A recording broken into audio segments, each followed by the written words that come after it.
Let's bring in our panel to discuss what all of this means. Gary Johns is on the committee leading the Recognise a Better Way campaign against constitutional change. And Anthony Dillon is an eminent academic. Now, thank you both, gentlemen, for being on the show. Gary, you've written to the Australian Charities and Not-for-Profits Commission, which you used to lead, you know it well, with a complaint against the Paul Ramsay Foundation's donation. What's the substance of the complaint? Amanda, I can't fathom that this $5 million has a charitable purpose. It's straight out politics. I think it's a disgrace. And this action of theirs is so remote from a charitable purpose that, frankly, it's got me riled. So I complained yesterday to the Charities Commissioner and have a very lengthy legal opinion, which I've given to her. Now, that becomes internal. It's a matter for her now. But I say to Ramsay Foundation and to other charities, why are you playing politics? What arrogance leads you to think that giving money to one side of a referendum that Australians will decide is a charitable purpose? That money will go straight into the pockets of the admin, the backroom boys, and the little undergraduate girls and boys who put their Yes T-shirts on and run around. It's not going to build a single house for a needy Aboriginal family, say, north of Alice Springs. So you've made this complaint. What do you expect the ACNC to do about it? Well, I'm sure it's a matter for them. Honestly, having been the Commissioner, they can't speak. I respect that. But the point is, I'm sure that they will look very carefully at the legal opinion I've given them, and they'll have cause for concern, but they'll be the judge of it. But I'll be looking very closely at Ramsay's future actions, at any other charity's future actions. For goodness sake, why would you buy into what is in effect a campaign over the question of what's good? You see what I mean?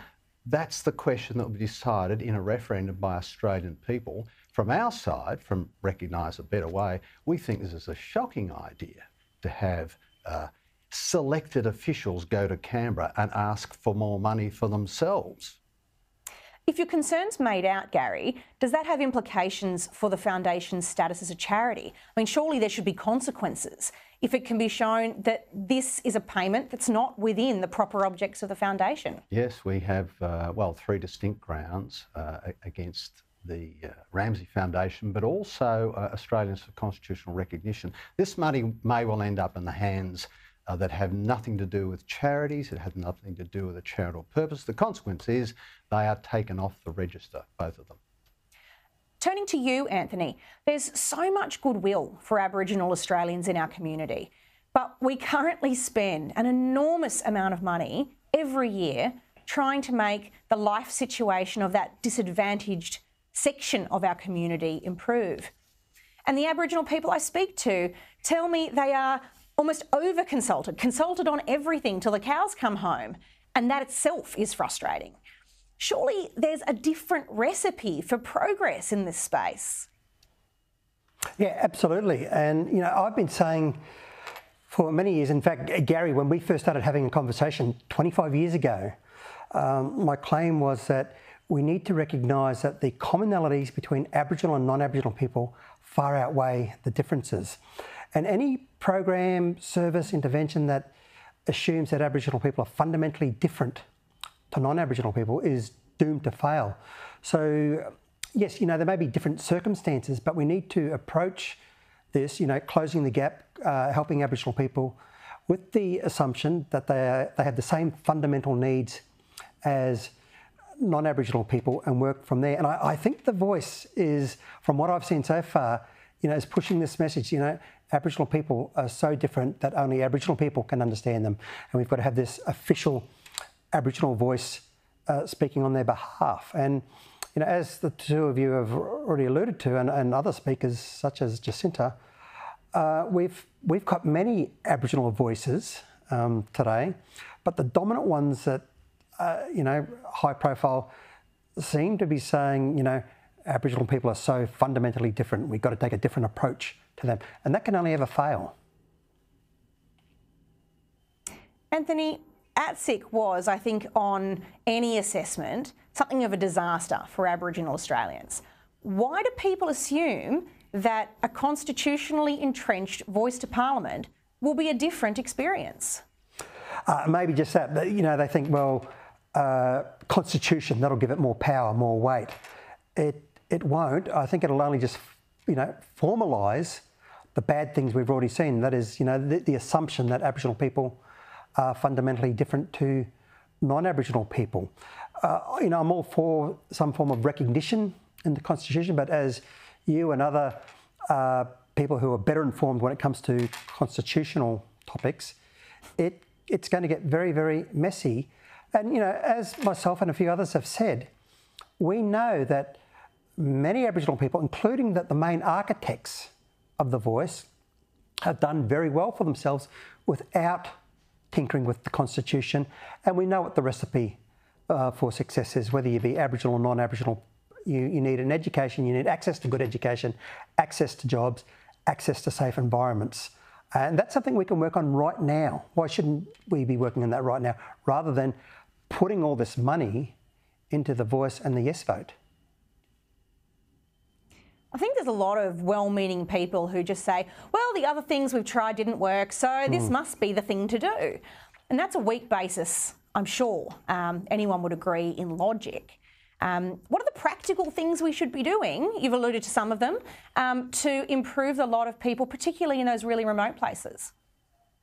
Okay, first of all, generally speaking, those Indigenous people who have made it have either they've been born into good circumstances like myself, or they've escaped. There's been an exit strategy for them to access modern services and opportunities and that sort of thing. So, we know generally speaking, where the problem areas are. It's with those Indigenous people who are living in remote areas that don't have access to the sorts of services you and I and everyone else take for granted. So we either need to bring the services to them, and someone like Warren Mundine is a good person for talking about remote areas and development and getting in services and jobs and that sort of thing. Or if that's not viable, well, then we do need to make the tough decision of moving the people to where the services are. And I'm not saying just rip the people up from the land. We need a sensible and sensitive exit strategy to locate them in places where they're going to have access to fresh food, modern services and that sort of thing. Yeah, too right. It's that unfashionable but important concept that's actually about integration with the modern world and, working together rather than entrenching difference. Gary, you've written a great book on this subject, The Burden of Culture. It's available through Quadrant Books. I'm always up for a book plug. It's a really brave book, though, and I think it offers some practical solutions on these really important matters. What's your prescription as it relates to the need to help people get the skills and the integration they need to be able to flourish? Well, let's add to Anthony's notion of the exit strategy. Part of that exit strategy has to be inside the mind. The way people live, the culture under which they live, is hurting them, right? This is the sort of thing you celebrate on the East Coast, but it is a damned thing in Northern Australia. People are behaving in ways that are not suited to a modern economy and a modern world. They're harming each other. So part of the exit strategy really is to talk to families when the children are very, very young and make it quite clear to them, if they stay here, if they maintain an attitude that says, I don't need to go to school, I don't need the white man's world, I accept we want them to deliver all the goodies as a matter of, paying the rent. There has to be a change of attitude that was apparent in Aboriginal leaders up until about the 1970s, before these new leaders became so arrogant that they say, in fact, that they're better than us. Anthony, Gary's book talks about the Aboriginal industry.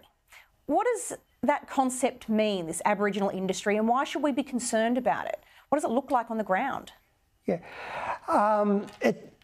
One part of the part which I focus on often is the assumption that only Aboriginal people can understand Aboriginal people and therefore should only access an Aboriginal service. And I have nothing against good quality Aboriginal services. Indeed, I've been privileged to be associated with a few of them. But the insistence that right across the board, Aboriginal people need to access only an Aboriginal type service can be very damaging to them. And, you know, when you follow this to the logical end, or close to the logical end, one area where this is particularly evident and the damage is very clear is the insistence of Aboriginal kids who need care and protection should only be placed in the hands of Aboriginal carers. Again, I have no problem if the carer is Aboriginal and they provide a loving, caring, nurturing home. But far too often, you know, we know these stories, and I've heard them from people who tell me the kid goes from one bad environment to another bad environment. So it should be, you know, rein in the powers of the Aboriginal industry and focus on quality. So, for example, with what I just spoke about, kids in care, go to any home, regardless of the colour of the carers, so long as they are competent, caring, and provide a safe home. So again, I'm not saying Aboriginal people should never access an Aboriginal service, but there should be a choice, and those services should be held to a high standard, just like any other service. But, you know, again, this is all rooted in this myth that Aboriginal people are fundamentally different to non-Aboriginal people, and therefore only Aboriginal people can speak on behalf of and act on behalf of other Aboriginal people. Well, it should be what's on the inside that counts, and that's one of the things I love about both of you, gentlemen. Thank you so much for your time tonight, Gary Johns and Anthony Dillon.